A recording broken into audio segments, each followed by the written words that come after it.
Good morning, friends. Today we will discuss the types of the drives which are used in the cement mill. Okay, so in the cement mill we have a crushers. Crusher is nothing but it is a crushing of the limestone or raw materials of the cement. So normally we are using here a gratary or jack crushers are used to crush hard rocks. Okay, a grater crusher or jaw crusher were used.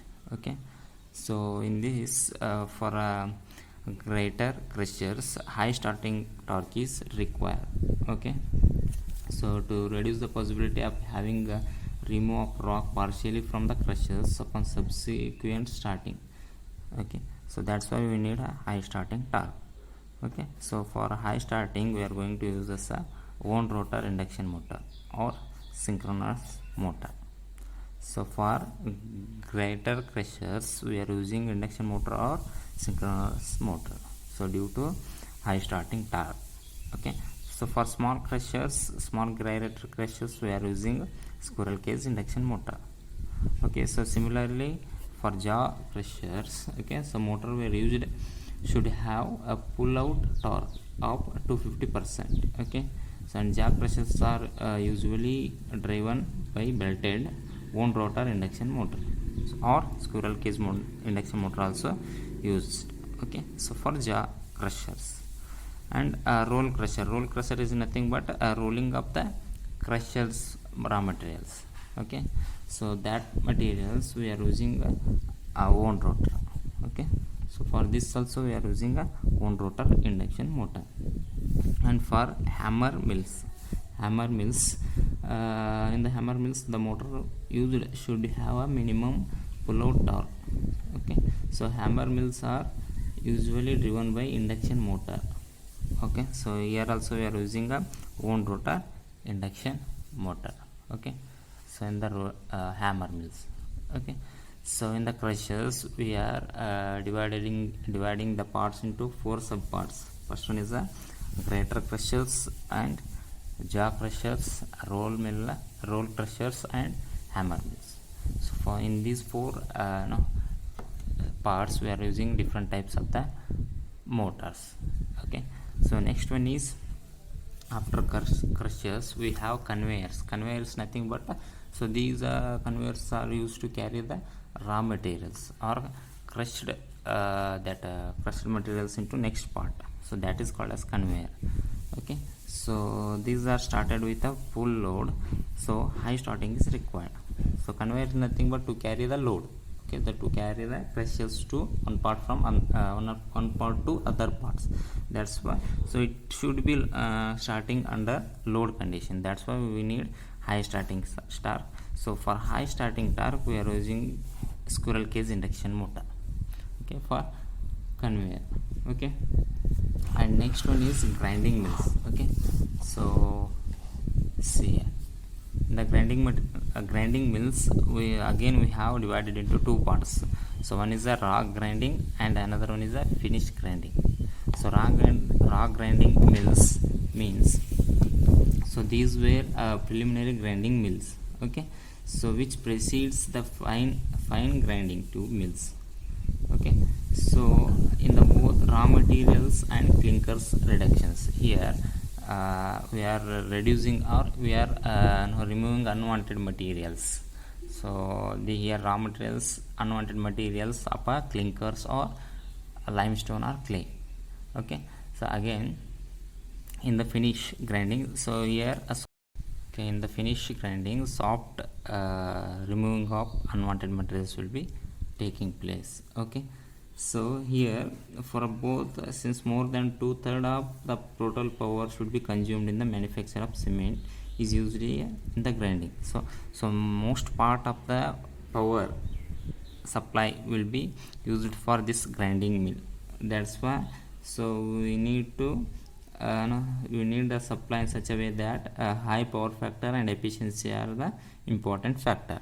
So that's why we need a synchronous motor. Okay, so we are using the synchronous motor or slip ring induction motor in the grinding mills. Okay, these motors we are going to use this in the grinding mills. Okay, so next part is kilns. Okay, so kiln where your slurry part of the cement is chemically going to reacted and form a some box like kilns. Okay, so here the constant speed is required.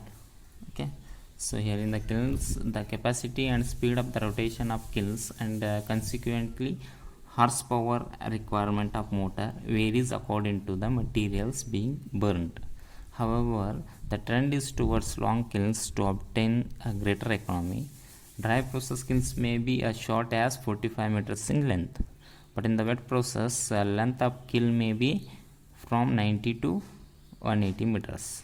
Okay, so that's why in the kiln the load remains practically constant, therefore constant torque throughout the speed range is required. So for this we are going to use the again wound rotor. Okay, so for constant speed we are using wound rotor induction motor. Okay, so many drives used DC motors with wall Leonard control method. Okay, so we are using DC motors also instead of that's wound rotor motor. Okay, depending on the supply. Okay, so next part is fan blowers. Okay, fan blowers means we are using it for a coolant. Okay, so these fans or blowers were installed at the outdoor or semi-outdoor. Okay, so that's why the load torque requirements should be around 120% of load torque. Okay, that's why we need a slip ring induction motor with a rotor resistance control with a speed of 750 to 1000 rpm. Okay, so here for fans or blowers we are using slip ring induction motor with a rotor resistance control method. So we are using here controlling the rotor, we are going to use the speed, we are going to control the speed using the rotor resistance. Also these motors should be run around 750 to 1000 rpm. Okay, so again last part is compressor. Okay, so compressor, okay, the drive motor for air compressors have a rating in the range of 300 to 450 kilowatt. Usually the compressors are started on no load. Okay, so these compressor will be started on no load conditions. Okay, totally enclosed fan cooled motors in the speed range of 750 to 1000 rpm were required. Okay, depending on the type of the system, either squirrel cage or slip ring induction motor can be employed. Okay, so here so we need around 300 to 450 kilowatt load. Okay, so I means rating of the machines, and these compressors are normally work under no load condition. That's why so we need a squirrel cage induction motor or slip ring induction motor. Okay, so this is all about the different types of the drives which are used in the cement mill. Okay, so here in this cement mill concept they are going to ask two important questions. First question is they are going to ask a block diagram, explanation of block diagram. Okay, or else they are going to ask drives used in, okay, drives used in, okay, so drives used in cement mill.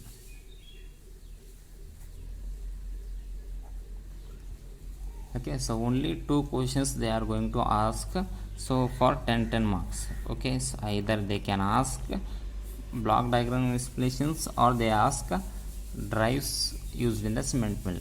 Okay, so it is a very important questions. In the last class, that is in the paper mill, also we are going to address two questions similarly. So what are the, they may be ask a block diagram of paper mill, or they may be ask drives used in the paper mill. So okay, till today in the second chapter we have studied four concepts also are also very important. Okay, so each question carries four concepts will be asked it for a 10 marks. Okay, so either they can ask a block diagram or they can ask a different types of drives used in different mills. Okay,